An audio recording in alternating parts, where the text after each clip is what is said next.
हे मुनिवर नमोस्तु, हे गुरुवर नमोस्तु, हे मुनिवर नमोस्तु।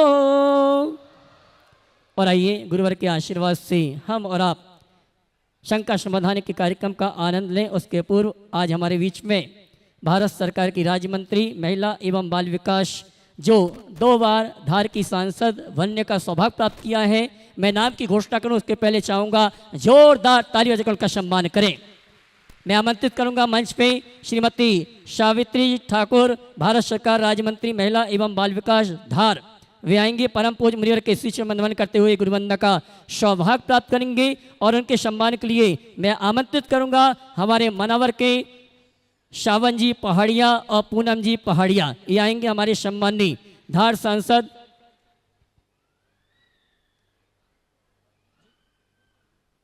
और उनके सम्मान के लिए मैं आमंत्रित करूंगा हमारे महोत्सव कमेटी के अध्यक्ष श्रीमान अशोक जी दोषी, महोत्सव अध्यक्ष भाई नवीन जी गोधा, ये आएंगे महोत्सव कमेटी की ओर से। हमारी सम्मानी श्रीमती सावित्री जी ठाकुर जो कि भारत सरकार में राज्य मंत्री के रूप में धार सांसद का प्रतिनिधित्व करते हुए बहुत बड़ा योगदान दे रही हैं। जोरदार ताली बजाकर का सम्मान करें।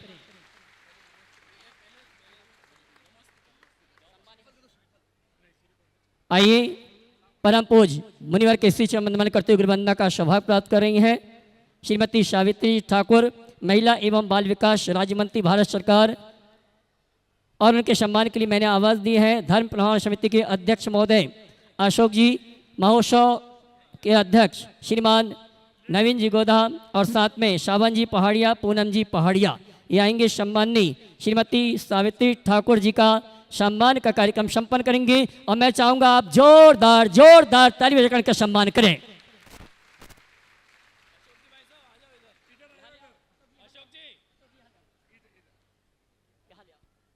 और आइए सम्मान के इसी क्रम में मैं आमंत्रित करूंगा हमारे गुणायतन परिवार के शिरोमणि संरक्षक परिवार यहाँ पर उपस्थित हैं।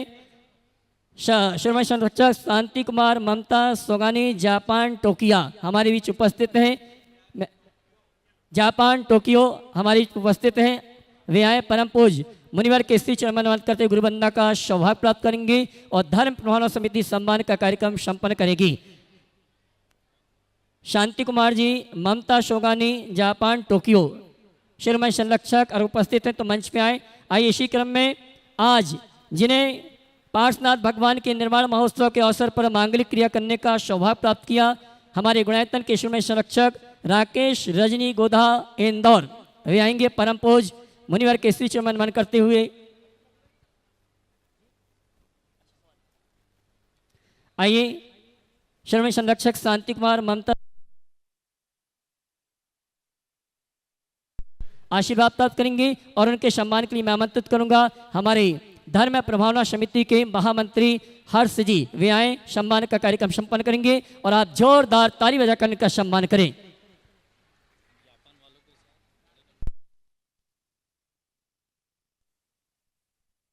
ये आएंगे हमारे सम्मानी शांति कुमार ममता सोगानी, उनका सम्मान का कार्यक्रम संपन्न करेंगे। राकेश रजनी जी साथ में हर्ष जी, अरे हर्ष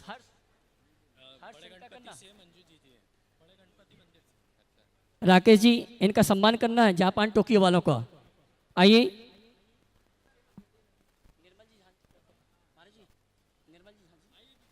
और आइए इसी क्रम में सम्मान के अगले क्रम में आमंत्रित करूंगा हमारे गुणायतन के शिरोमणि संरक्षक श्रीमान निर्मल जी झांझरी डीमापुर, साथ में आएंगे धर्मचंद जी मुंबई। आइए जोरदार ताली बजाकर का सम्मान करें। श्रीमान निर्मल जी झांझरी डीमापुर, साथ में धर्मचंद जी मुंबई। और इनके सम्मान के लिए मैं आवाज़ दूंगा हमारे महोत्सव कमेटी के वरिष्ठ उपाध्यक्ष श्रीमान दिलीप जी गोधा, वे आएंगे हमारे सम्मानी निर्मल जी झांझरी डीमापुर, साथ में धर्मचंद जी मुंबई, इनका महोत्सव कमेटी की ओर से सम्मान का कार्यक्रम संपन्न करेंगे। आइए आइए, हाँ जी, साथ में इनके सम्मान के लिए आमंत्रित करूंगा रमेश जी निर्माणा जो कि हमारे महोत्सव समिति के मुख्य संयोजक हैं। आइए आइए सम्मान के इसी क्रम में मैं अगले अतिथि को आमंत्रित करूंगा। पहुंचिए। शिरोमणि संरक्षक विकास आशिका आदित्य जी मिर्जापुर, विकास आदित्य आशिका मिर्जापुर वे आए महोत्सव कमेटी का सम्मान स्वीकार करने के लिए गुणायतन के शिरोमणि संरक्षक हैं, जिन्होंने आज लाड़ू चढ़ाने का सौभाग्य भी प्राप्त किया है। और इनके सम्मान के लिए मैं आवाज़ दूंगा हमारे, तालियां तो आपकी बजना चाहिए साहब, आपकी तालियां बहुत कम बज रही हैं। मैं आमंत्रित करूंगा इनके सम्मान के लिए जी मनोज जी, अनामिका जी, साथ में रितेश जी पाटनी आएंगे, हमारे सम्मानी विकास जी, आस्का जी, आदित्य जी मिर्जापुर जो कि गुणायतन के शिरोमणि संरक्षक हैं, इनका सम्मान का कार्यक्रम संपन्न करेंगे। और मैं चाहूँगा ऐसे ही युवा दंपत्ति के लिए जोरदार तालियों का सम्मान करें। आइए मनोज जी, अनामिका जी और रितेश जी आएंगे इनका। और आइए चलते हैं हम और आप, सीधे आप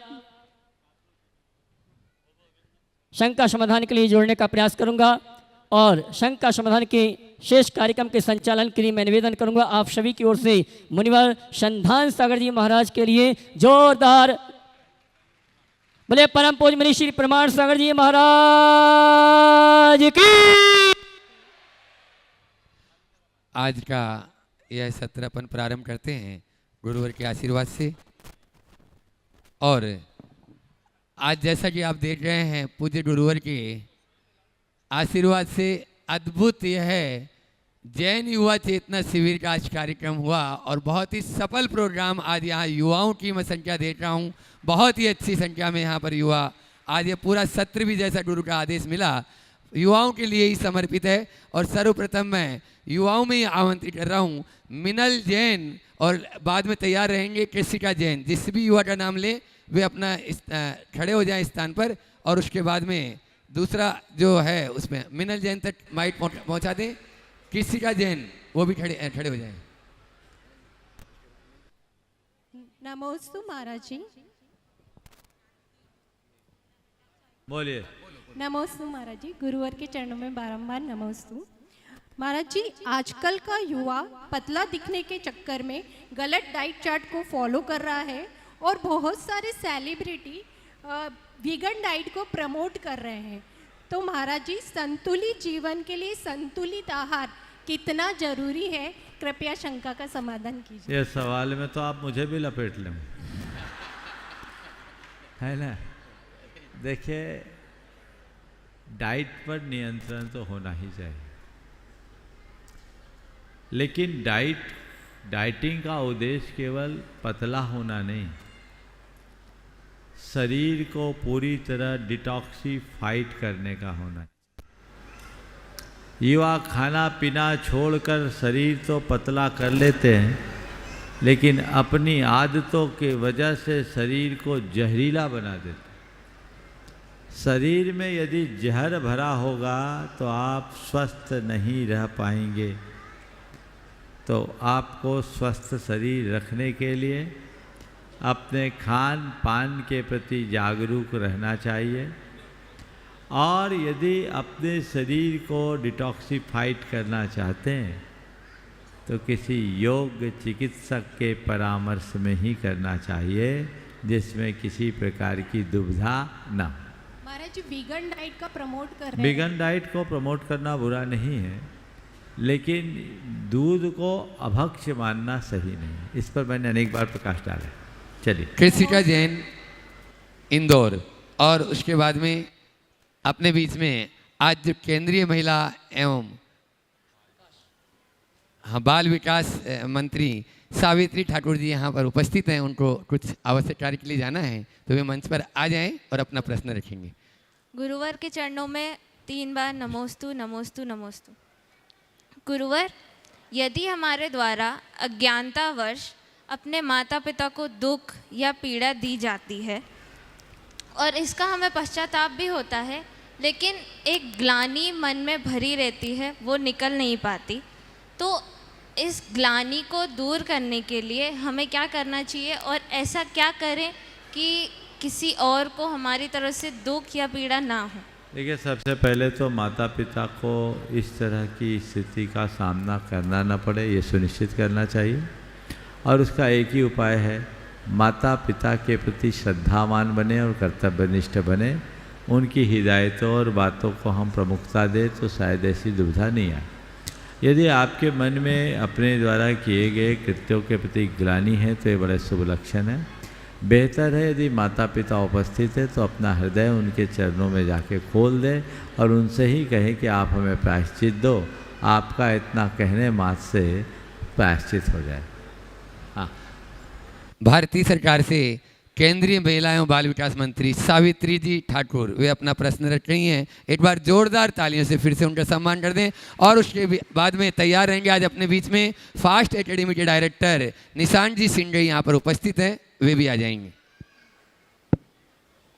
गुरु की चरणों में नमन और सभी को जय श्री राम और जय जिनेन। सबको मेरा कोटि कोटि प्रणाम। गुरु जी से एक ही निवेदन मैं करूंगी कि हम राजनीति में रहते हुए भी जिस तरीके से आज जो समाज, जो अभी गुड़िया ने भी इस तरीके का, मैं और कहना चाह रही हूँ कि जो आज का जो समाज है, जो आज की युवा है, वो किस ओर जा रहे हैं। हम लोग राजनीति में होते हुए भी उनको पूरी तरह से मोटिवेट नहीं कर पा रहे हैं।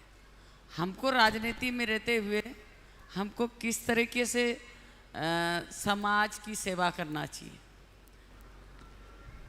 आपके दो सवाल है। पहले तो मैं चाहूँगा एक बार इनका जोरदार अभिनंदन कर दें।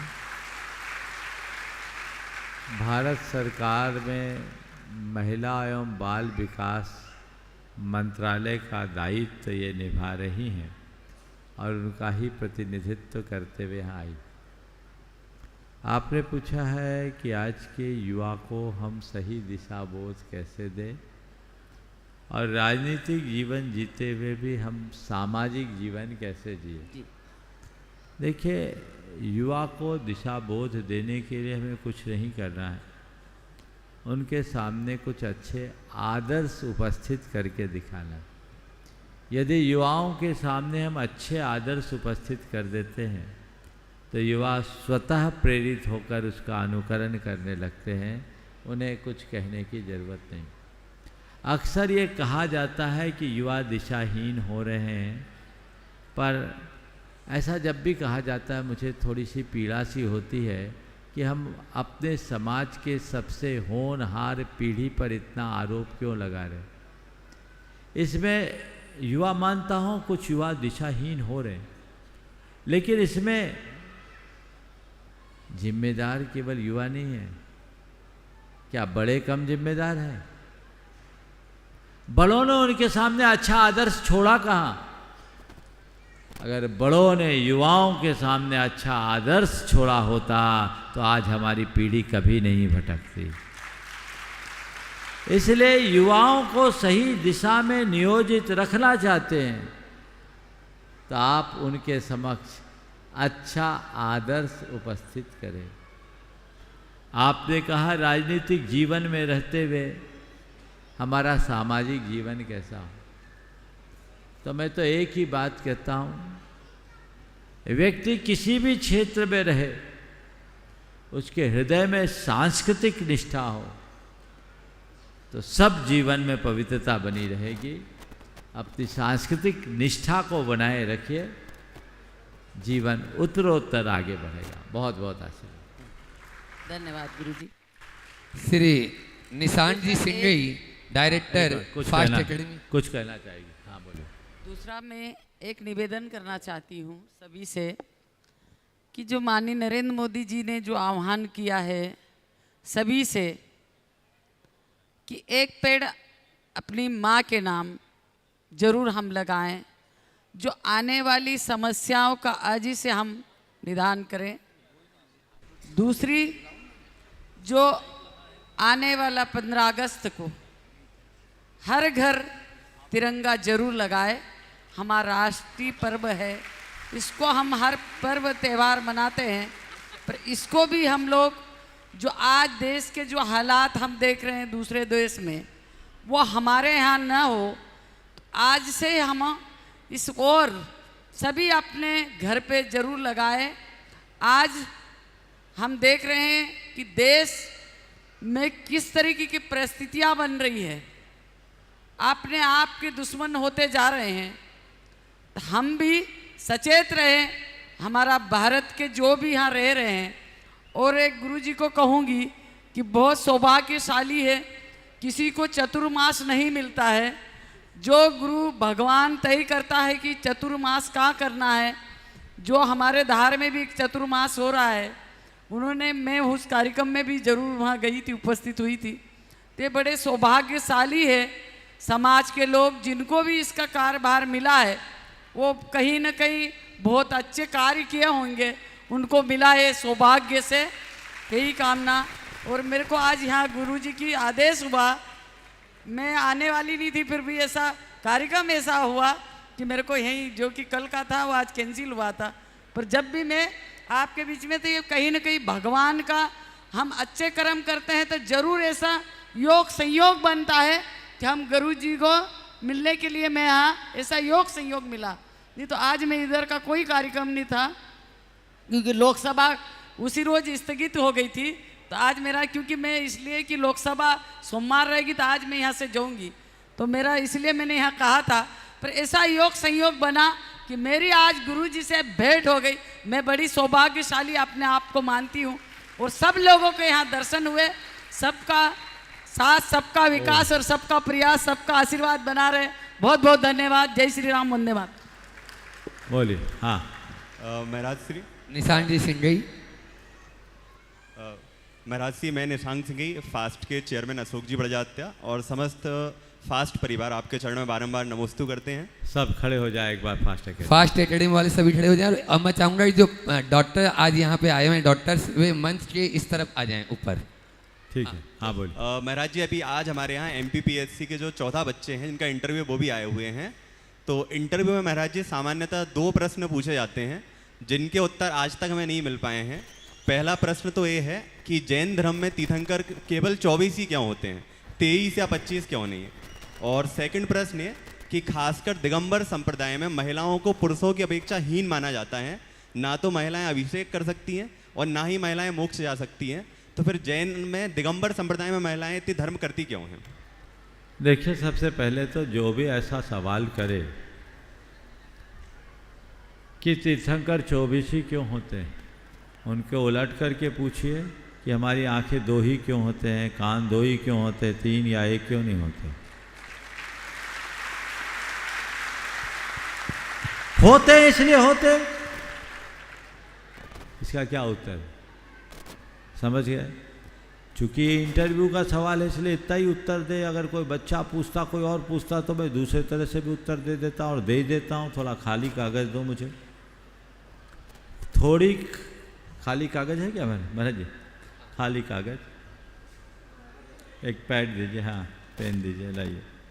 हमारे तीर्थंकर परमात्मा है ना, और परमात्मा शब्द कहता है कि परमात्मा 24 ही होते हैं। परमात्मा को मेरी तरह लिखिए, पेन है ना, दीजिए। परमात्मा एक के नीचे एक लिखिएगा। दिख रहा है आप लोगों को परमात्मा? थोड़ा फोकस करो भाई। आप देख पा रहे परमात्मा? परमात्मा दिख रहा है? दिख गया? दिख गया? अब देखो ये प जो है कैसा लग रहा है? हिंदी में 5 जैसा दिख रहा है कि नहीं? हिंदी के अंकों में अगर हम प को देखेंगे तो 5 दिखेगा कि नहीं? तो प के आगे हमने 5 लिख दिया, ठीक है। और र कैसा दिख रहा है? 2 जैसा दिख रहा है कि नहीं? तो हमने क्या लिख दिया? 2, ठीक है। और ये जो त है हिंदी का 8 दिख रहा है कि नहीं? 8 दिख रहा है ना। तो ये माँ आ गया, पहले माँ है ना, तो माँ में ये 4 और जो 2 डंडी है ना, महाजनी गणित में एक डंडी को 54 बोलते थे, 2 डंडी यानी 58, 50। तो 4.5 लिख दूँ? लिख सकते हैं ना। तो यहाँ लिखिए 4.5। फिर ये जो त है 8 दिख रहा है, ये त 8 दिख रहा है ना, इसको 8 बना दो, इसके आगे 8। और ये माँ है तो 4.5। हिसाब लगाओ। कितना हुआ? 5 2 7 4 11.5 और 8 19.5 और 4.5 कितना हुआ? 24। कितना चाहिए? तो परमात्मा शब्द कहता है कि इसमें 24 ही होंगे, 25वां नहीं होगा, 23वां नहीं होगा। इसे परमात्मा 24 होता है।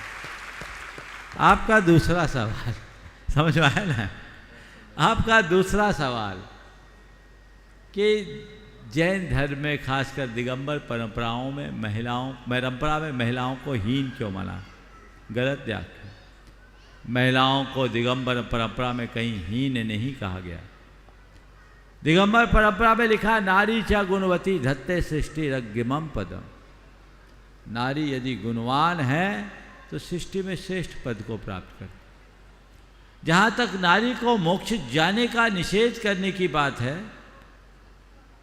तो इसका मतलब ये थोड़ी कि सारे पुरुष मोक्ष चले जाते हैं। अगर ऐसा कहा जाता कि सारे पुरुष मोक्ष जाते हैं, नारियां मोक्ष नहीं जाती, तो हम नारी को हीन मानते। सच्चाई तो यह है मोक्ष ना नारी को मिलता है ना पुरुष को मिलता है, मोक्ष तो बीत रागी को मिलता है। नारी नारी है इसलिए मोक्ष नहीं जाती है, कथन गलत है। जिसमें बीत रागता प्रकट हो सकती वही मोक्ष जाता है, ये कथन सही। समझ गए? जहाँ तक अभिषेक नहीं करने का सवाल, तो एक व्यवस्था है, ये डिस्क्रिमिनेशन नहीं है। कुछ कार्य ऐसे होते हैं जो पुरुषों के होते हैं, कुछ कार्य होते हैं जो स्त्रियों के होते हैं। ये एक मर्यादा है। उनसे पूछो किसी महिला को एक पुरुष पुलिस का अधिकारी अरेस्ट क्यों नहीं करता? बोलिए। अगर किसी पुरुष को गिरफ्तार करना हो तो पुरुष कर लेगा, और महिला को करना हो तो महिला पुलिस कांस्टेबल या महिला पुलिस अधिकारी ही तो बुलाना पड़ेगा। ये डिस्क्रिमिनेशन है क्या? कोई पुलिस अधिकारी हाथ लगा के देख ले किसी महिला को, बोलो लगा पाएगा? लगाने दोगी क्या? ये डिस्क्रिमिनेशन है, ये व्यवस्था है। इसी तरह इसमें कोई डिस्क्रिमिनेशन नहीं, दिस इज द सिस्टम। समझ गए? तो आप व्यवस्था को व्यवस्था के तहत देखिए। महिलाएं पूजा करती, पुरुष अभिषेक करते हैं। पुरुष करते हैं, महिलाएं देखती है। और ये केवल जैन परंपरा में नहीं, सर्व परंपरा में। आज वैदिक परंपरा में भी आप देखिए, वैष्णव परंपरा में विशेषतः हनुमान जी का स्पर्श कोई महिला नहीं करती। क्यों नहीं करती? क्यों नहीं करती? ये एक व्यवस्था है। तो व्यवस्था को व्यवस्था के तहत देखना चाहिए, इसमें कोई डिस्क्रिमिनेशन नहीं समझना चाहिए। आज अपने बीच में इस सत्र में डॉक्टर संजय जी दीक्षित जो डीन हैं मेडिकल कॉलेज के, doctor Sumit ji Shukla superintendent super specialist अस्पताल के, डॉक्टर नरेंद्र जी पाटीदार अध्यक्ष IMA, डॉक्टर VK जी पंडित वरिष्ठ चिकित्सक, डॉक्टर अतुल जी अजमेरा और डॉक्टर संजय जी कुचेरिया। जोरदार तालियां इन सभी डॉक्टरों के लिए।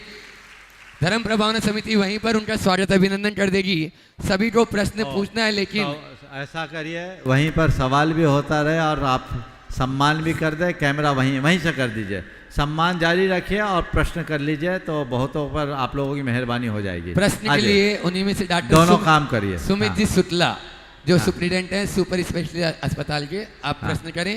और नरेंद्र जी एक बार आप सभी इन चिकित्सक बंधुओं का जोरदार अभिनंदन कर दीजिए। चलिए, धर्म प्रभावना समिति अपना काम जारी रखिए, सवाल करने दीजिए। हाँ बोलिए। मैं डॉक्टर सुमित शुक्ला, मैं गुरुदेव महाराज के श्री चरणों में पूरे चिकित्सा समुदाय की ओर से सादर दंडवत प्रणाम करता हूँ। हम लोगों का एक प्रश्न जो है वो बार बार आता है, और ये द्वंद्व हमेशा जो है हम लोगों के मन में रहता है। एज ए चिकित्सक, मरीज हम लोगों के पास आते हैं जिन लोगों को ऑर्गन डोनेशन की आवश्यकता पड़ती है, लेकिन देखने में ये आता है कि ऑर्गन लोग बाग डोनेट नहीं करते हैं। उन लोगों के मन में भी ये द्वंद्व रहता है कि हम शायद नहीं करें तो वो हमारे लिए ठीक है। तो ये द्वंद्व के कारण मरीज परेशान होते हैं, और कई मरीज जो है तड़प तड़प के वो अपनी जान भी दे देते हैं।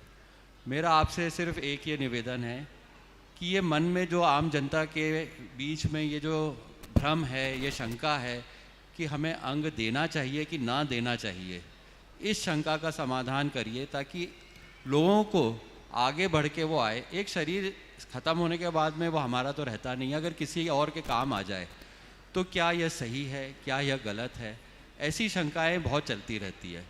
इसलिए आपसे ये निवेदन है कि इस बहुत ही गंभीर सवाल आपने पूछा है। देखिए, ये मानवीय संवेदनाओं से जुड़ा हुआ सवाल है और मैं अक्सर इस विषय में कहता हूँ, ऐसे सवालों को पुण्य पाप धर्म अधर्म से ऊपर उठकर देखना चाहिए और जिससे मानव हित होता है उस कार्य को हमें तत्परता से संपन्न कर लेना चाहिए। जहाँ तक मरणोपरांत अंगदान देने का सवाल है तो वो तो शरीर ऐसे ही आपको डिस्ट्रॉय करना है, और यदि कोई चीज़ें डिस्ट्रॉय करने के पहले किसी के उपकार में काम आ जाए तो इसे अच्छा ही समझना चाहिए, बुरा नहीं। ये लोगों की अपनी सोच है, पर लोगों के अभी जो सेंटिमेंट्स है वो इन सब चीज़ों को पूरी तरह स्वीकार नहीं कर पाए। तो हमें इसको जगाना होगा और उसके बाद अंगदान देने के उपरांत जो शरीर को लौटाने की प्रक्रिया है इसको थोड़ा इम्प्रूव करना होगा, क्योंकि लोग अपने परिजनों की मृत काया को बड़ी श्रद्धा से देखते हैं, वो छिन्न भिन्न देखना पसंद नहीं करते। तो इसे कुछ और सुधार करने की ज़रूरत है आपके पूरे मेडिकल सिस्टम में, ताकि इस कार्य की स्वीकार्यता बढ़े और लोग आगे बढ़ सकें। दूसरा, हाँ डॉक्टर साहब, नरेंद्र जी पाटीदार जो अध्यक्ष हैं IMA। गुरुजी के श्री चरणों में नमन। मेरा प्रश्न यह है कि आज की आधुनिकता के दौर में हम उन चीज़ों का उपयोग ज़्यादा करने लगे हैं जिससे वायु प्रदूषण, जल प्रदूषण, खाद्य पदार्थों का प्रदूषण और नॉइस पोल्यूशन और इस सब चीज़ों के होता है। हम आपसे निर्देश भी चाहते हैं और आपसे समाधान भी चाहते हैं कि इसके लिए हमें क्या करना चाहिए, क्योंकि यही चीज़ हमारे मनुष्य के स्वास्थ्य के लिए घातक बनती जा रही है। बहुत अच्छा सवाल आपने किया है और मैं तो इस संदर्भ में इतना ही कहूँगा कि हर मनुष्य को सादगीपूर्ण जीवन शैली अपनाना चाहिए, प्रकृति के साथ तालमेल बनाकर जीने का अभ्यास करना चाहिए। आज की जिस तरह की जीवन शैली है वो प्रकृति का खुल्लम खुल्ला उल्लंघन करने वाली, हमें उन्हें तालमेल बनाकर चलना सीखना चाहिए, अन्यथा प्रकृति के प्रकोप से हम कहीं के नहीं बचेंगे। आज हर कोई बिना एयर कंडीशन के नहीं रहना चाहता और जिस तरह के वाहनों का प्रयोग है पूरा वायुमंडल प्रदूषित होता जा रहा है। ओजोन की परत में दिनों दिन चेतावनी आते जा रही है कि छेद होने वाला है, हो रहा है। तो ये सब चीज़ें विकराल समस्या को जन्म देगी।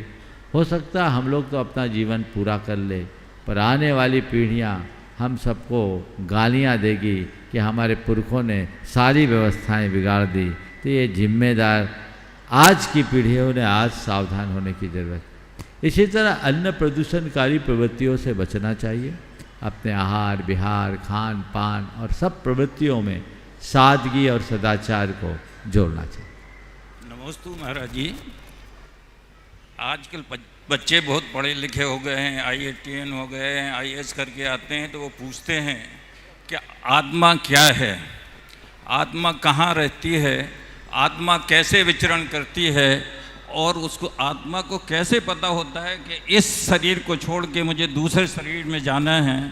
तो कृपया मेरे शंका का समाधान करें। उत्तर तो मैं कई तरीके से दे सकता हूँ, लेकिन एक किस्सा सुना करके देना चाहूँगा क्योंकि ये दार्शनिक प्रश्न है, मेरे पास समय कम है और आज का यूं ही ये सत्र युवाओं के लिए था। फिर भी ये बीच में चूँकि आप लोगों का कार्यक्रम पूर्व निर्धारित था इसलिए मैंने ये समय दिया है। मैं बहुत संक्षेप में दूंगा आपके सवाल का उत्तर।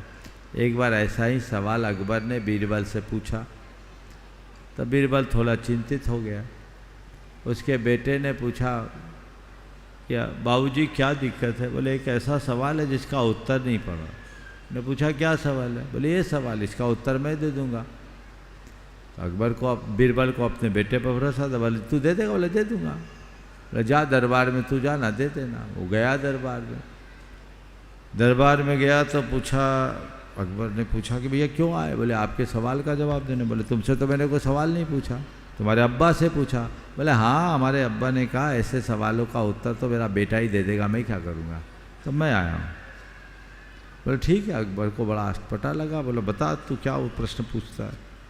बोले आप बोलिए, आपका क्या प्रश्न है? बोले ये बताओ आत्मा कहाँ है? बोला ये बताओ, पहली बार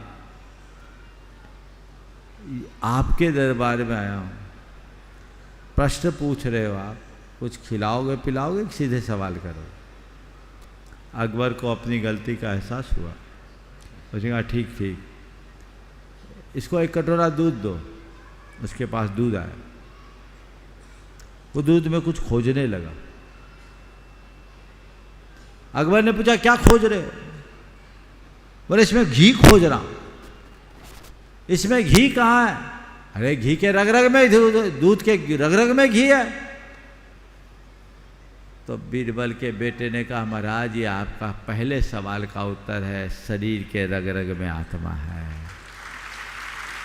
जैसे दूध के रग रग में घी है, वैसे ही शरीर के रग रग में आत्मा है।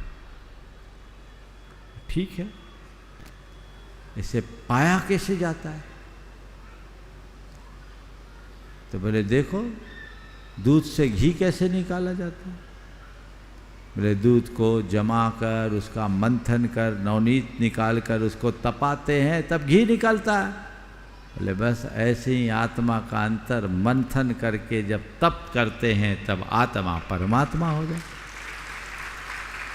तो बोले तीसरे सवाल का उत्तर और दे दो, ये आत्मा करता क्या है? बोले ये बताओ, ये सवाल आप गुरु बन करके पूछ रहे हो कि शिष्य? अकबर ने कहा बेटा तो तेज है, कुछ भी बोलूँगा फंसा देगा। बोले मैं तो शिष्य बन करके पूछ रहा हूँ।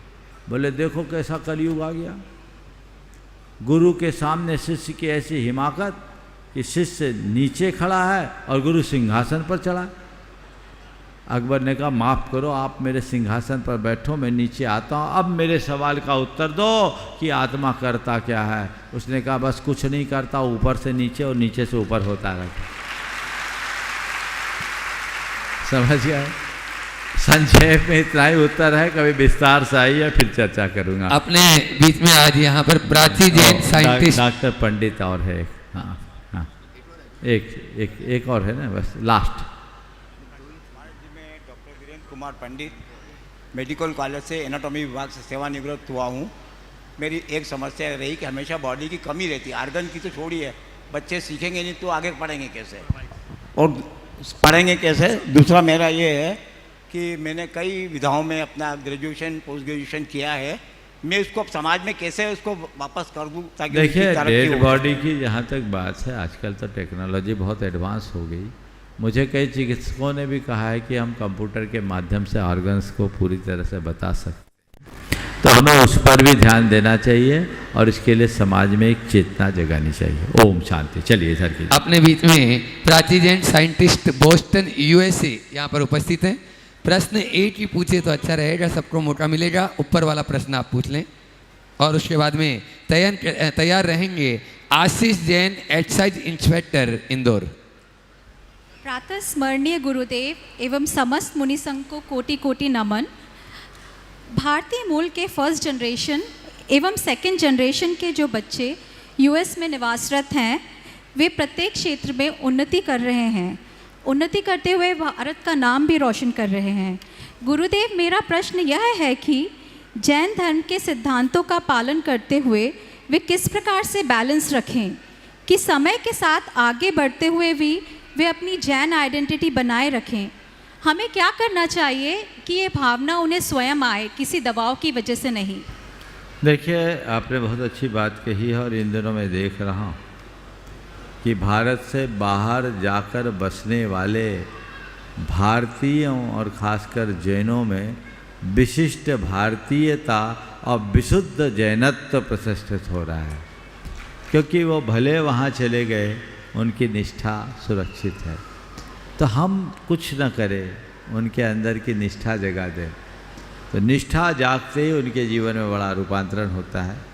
यूएस में तो मैं खासकर देख रहा हूँ प्रमाणिक समूह बहुत अच्छा काम कर रहा है, आपके बच्चे भी शायद उससे जुड़े हों, और बच्चों में वो प्रेरणा जो यहाँ के बच्चों में नहीं जगती, तो हम उनके हृदय में वैसी सद्भावना जगाएं, सुनिश्चित उसके अच्छे परिणाम।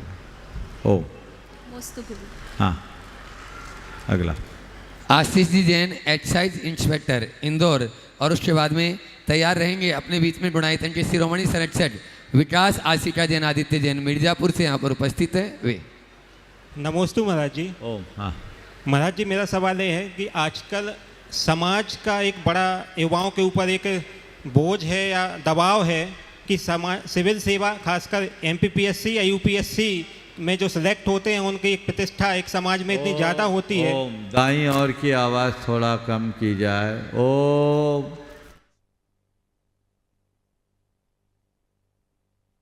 नमस्ते महाराज जी।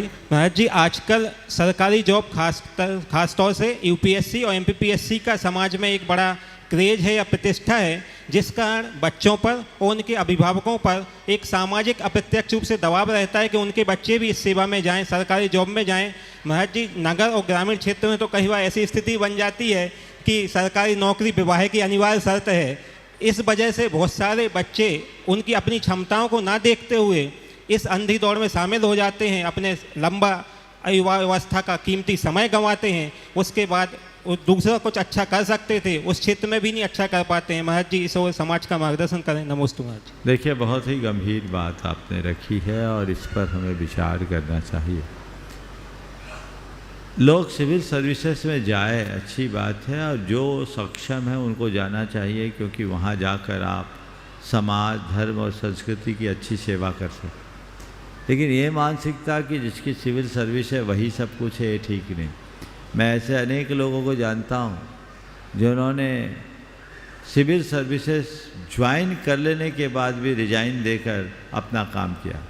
अभी एक तनु जैन आईएएस है, जो खुद आईएएस, उनके पति भी आईएएस, उन्होंने रिजाइन किया और तथास्तु कहकर एक एकेडमी चालू की है आईएएस की प्रशिक्षण के लिए, और उसमें बहुत खुश है। तो ऐसा नहीं है कि सिविल सर्विस जिनके पास है वही सब कुछ कर सकते हैं, करने वाला कुछ भी कर सकता है। और विवाह आदि के संदर्भ में इस तरह की बात को प्रमुखता देना कतई उचित नहीं है। हमें सब दृष्टियों को ध्यान में रखकर आगे के कार्य करना चाहिए। ओम नमोस्तु महाराज जी। अगला विकास आशिका आदित्य जैन मिर्जापुर, जो शिरोमणि संरक्षक है गुणायतन के, और उसके बाद में निकिता जैन दमोह तैयार रहेंगे। नमोस्तु महाराज जी। महाराज जी, आजकल सब लोग बोलते हैं मॉडर्न बनो मॉडर्न बनो, और ज़्यादातर मॉडर्न बनने से लोगों का तात्पर्य रहता है कि अधर्म या वैष्णव के कार्य। तो महाराज जी, इसको कैसे टैकल करें? देखिए, मॉडर्न बनना बुरा नहीं है, पर मौलिकता के साथ मॉडर्न बनना। मॉडर्न बनने का मतलब अप टू डेट रहना। अप टू डेट रहने का मतलब ये नहीं कि भ्रष्ट हो जाए। अप टू डेट रहने का कुल मतलब ये है समय और काल को समझते हुए आगे चलना, लेकिन अपने सिद्धांतों से समझौता नहीं करना।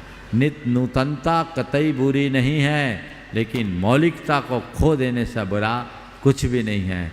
जो लोग मॉडर्न होने के नाम पर पथभ्रष्ट होते हैं वे अपने जीवन को बर्बाद करते हैं। इसलिए आधुनिक बनो और मौलिकता को सुरक्षित रखो। निकिता जैन दमोह, एक निकिता जैन दमोह, उसके बाद में तैयार रहेंगे गुणायतन के शिरोमणि संरक्षक निर्मल जी झांझरी डीबापुर। ओ बोलिए निकिता। हाँ, नमोस्तु महाराज जी। मेरा नाम निकिता है, मैं दमोह से हूँ और फास्ट आईएएस की छात्रा हूँ। मेरा प्रश्न यह है, यह बात हम मानते हैं कि यद भावो तद भवति, इसलिए हम सकारात्मक सोच रखते हैं कि हम सफल ज़रूर होंगे। पर महाराज श्री एक तरफ भाग्य भी रखा है, ऐसे में हम चांस कैसे लें? लक्ष्य की निश्चित प्राप्ति हेतु कैसे तैयारी करें कि सकारात्मकता भी कमज़ोर ना हो? यद भावते तद भवति, ये उक्ति बिल्कुल यथार्थ है और ऐसा होता है। लेकिन आपने जो इसमें सवाल किया कि फिर ऐसा हम मान लेंगे तो हमारा कर्म सिद्धांत कहाँ रहेगा, भाग्य कहाँ रहेगा। हमें जो चाहिए हम उसकी भावना भाते रहे, काम हो जाए। इसमें दो बातें।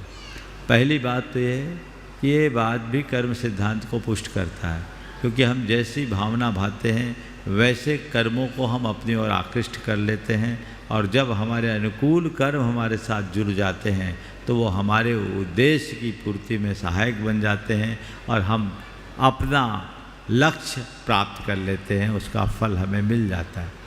लेकिन यदि आपका भाग्य खोटा हो तो आपका भाव ही कथित नहीं होगा, भाव ही पक्का नहीं होगा, उसमें कहीं ना कहीं कमजोरी होगी, आपकी कंसिस्टेंसी कम हो जाएगी, निरंतरता कम हो जाएगी, वो अनुभूतियाँ कम हो जाएगी।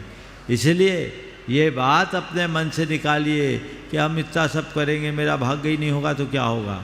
ये नकारात्मकता हटाइए, मेरे हाथ में प्रयत्न है, परिणाम नहीं, और ये विजुअलाइज कीजिए जरूर होगा, मुझे प्रयास करना है, सफल होंगे। निर्मल जी झांझरी दीमापुर जुड़नाइतन जी शिरोमणि शरण सेट, और उनके बाद में तैयार रहेंगे यस मनाली बड़वानी, उनके साथ में अरियंत जी बड़वानी साथ में रहे। मंचासीन सभी मुनिराजों को नमस्तु, सभी चुल्लक जी को इच्छामी। महाराज श्री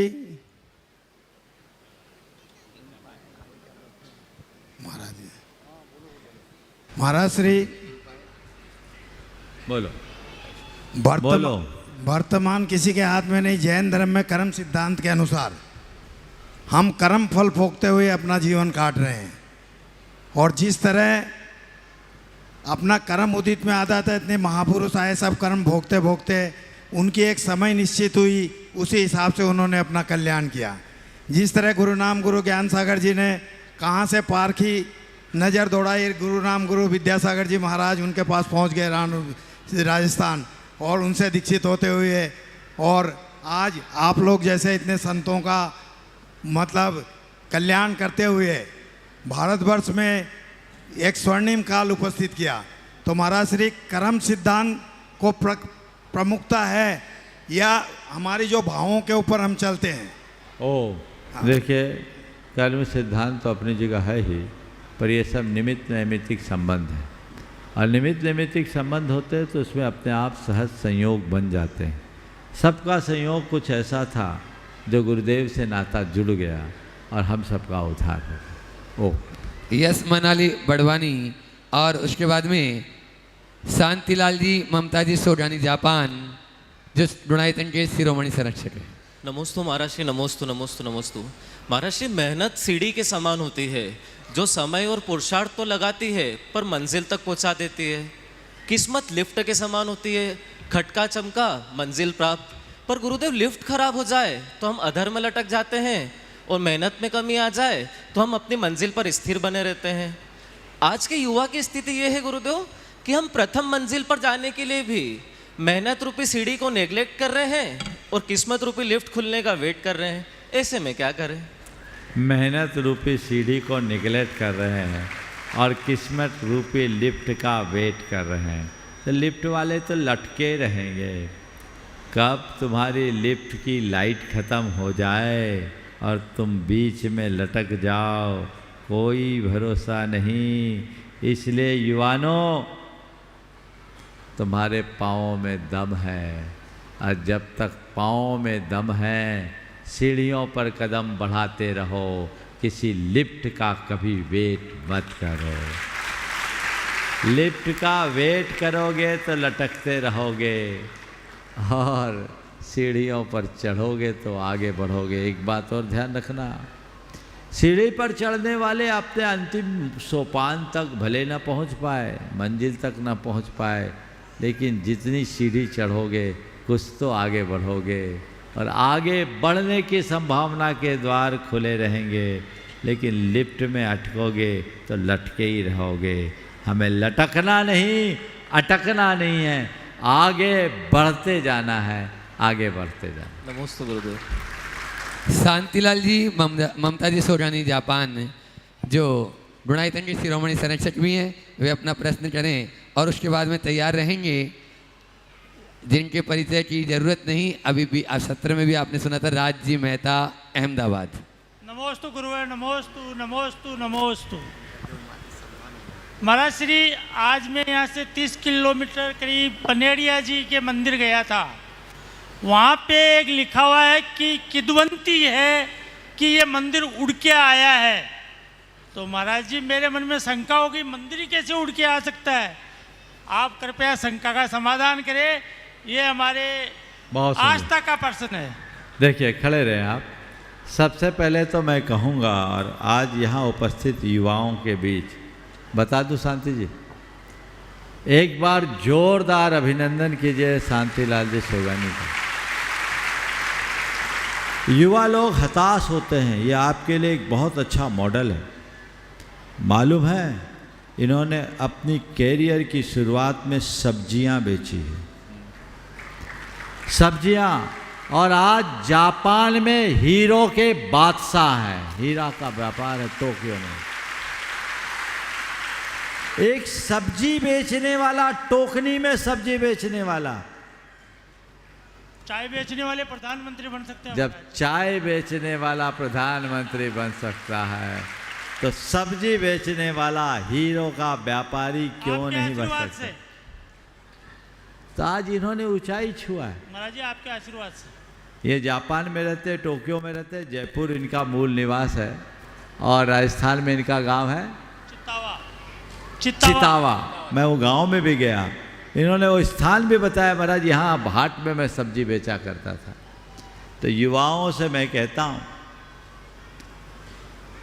कभी हताश मत होना और प्रयास को कभी कम मत होने देना। कब कौन व्यक्ति कैसे आगे बढ़ जाए कहा नहीं जा सकता, लेकिन एक बात सदैव ध्यान रखना, एक एक करके 1000 सीढ़ी चढ़ना, एक साथ 100 सीढ़ी चढ़ने की कोशिश कभी मत करना। दुनिया में जिन्होंने ऊंचाई छुई है वो ऐसे ही छुई है। तो बहुत अच्छा संयोग, आज शांतिलाल जी, ममता जी अपने बीच हैं। हर व्यक्ति ऊंचाई छू सकता है। और दूसरी बात इनकी जो है, इस ऊंचाई का स्पर्श करने के बाद भी आज ये दंपति विनम्रता की प्रतिमूर्ति बने हुए हैं, जो हमें अपने जीवन में बहुत दुर्लभ होता है। प्रायः लोग जब उपलब्धियों के मुकाम पर पहुंच जाते हैं तो अभिमान से भर उठते हैं। ये हमारे लिए बहुत भयानक रूप लेता है, हमारे पतन का कारण बनता है। आज ये इनके जीवन की बड़ी उपलब्धि है। आपने जो सवाल किया कि बनेड़िया जी में ऐसा लिखा है, किम वदंती है कि ये मंदिर आसमान से उड़ के आया। मैं कहता हूँ ये मंदिर उड़ के आया। मान लिया। मैं कहता हूँ ये मंदिर उड़ के आया। कैसे?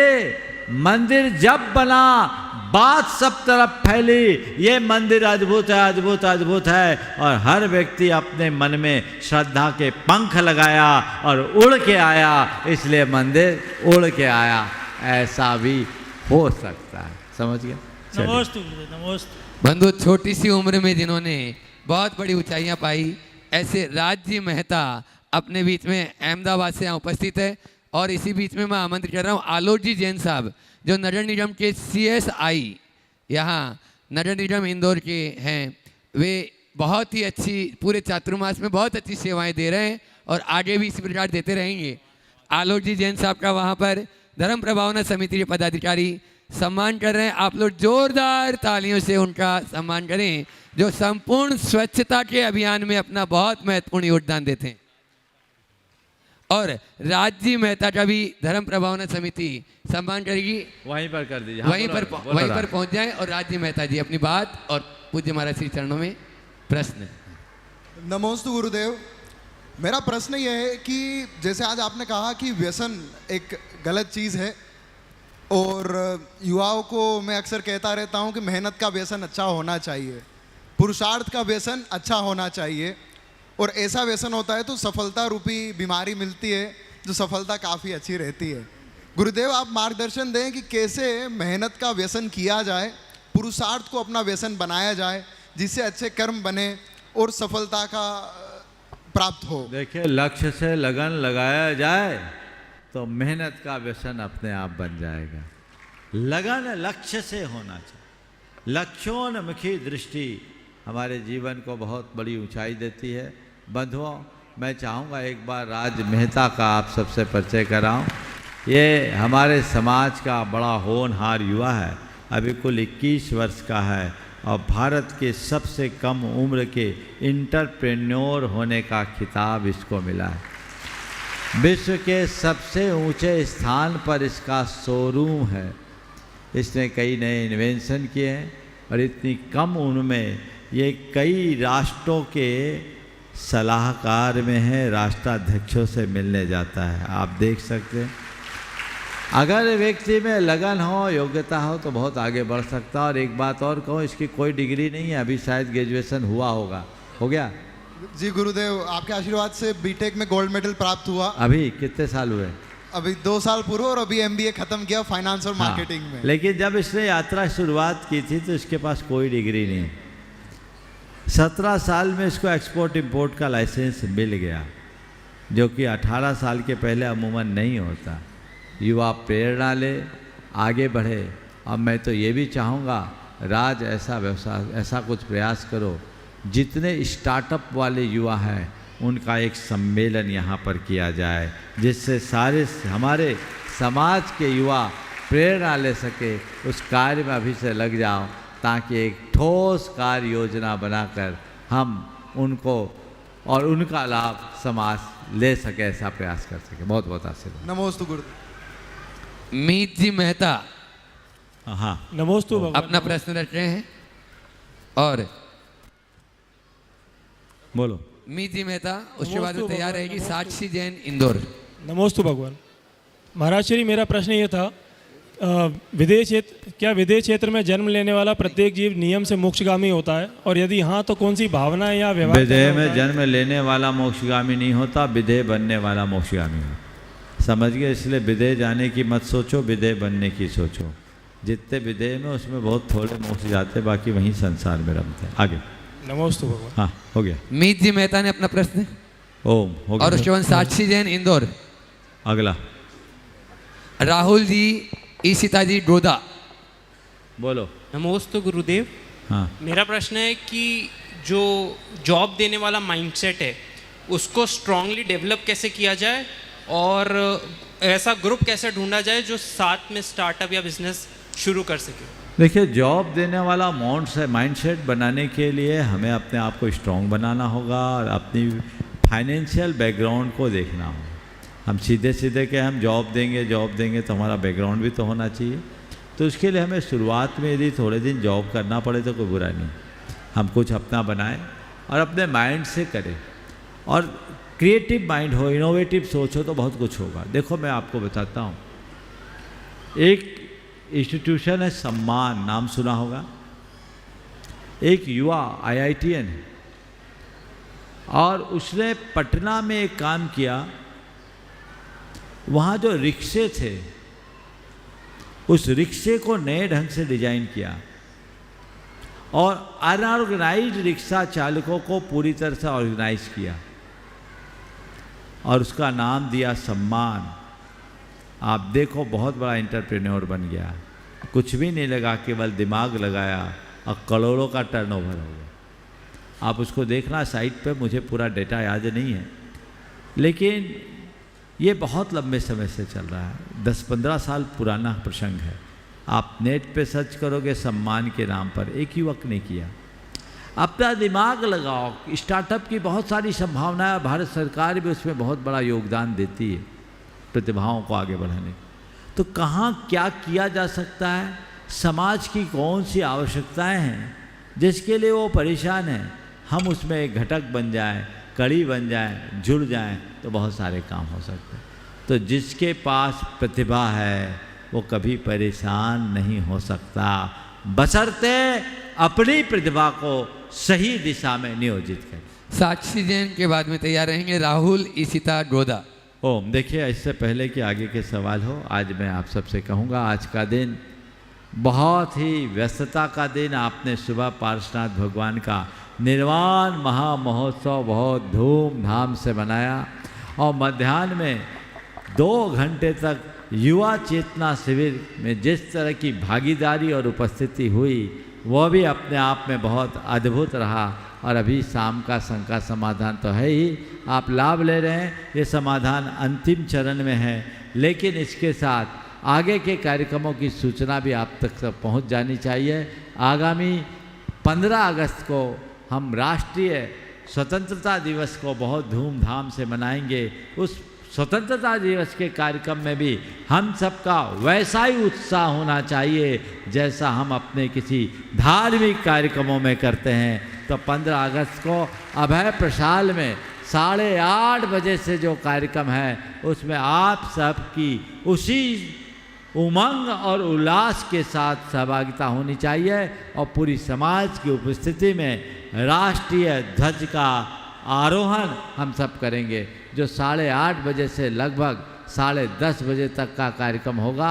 आप उसमें सहभागिता दें। उस दिन के मध्याह्न के जो कार्यक्रम होंगे कल सुबह बता दिया जाएंगे। 16, 17 और 18 तारीख को 3 दिन का भावना योग का शिविर है जिसमें हजारों लोग उपस्थित होंगे। आप भी अपनी उपस्थिति सुनिश्चित करें और वह कार्यक्रम प्रातः 6 बजे से 8, सवा 8 बजे तक चलेगा और उन दिनों 3 दिन प्रवचन नहीं, भावना योग में ही प्रवचन होगा। आप लाभ लें और दोपहर में 3 बजे से 5 बजे तक उसके 2 घंटे का एक और प्रश्नोत्तर का सत्र होगा जिसमें अलग अलग समस्याओं का निदान बताया जाएगा और 1 घंटा युवाओं के लिए विशेष सत्र होगा।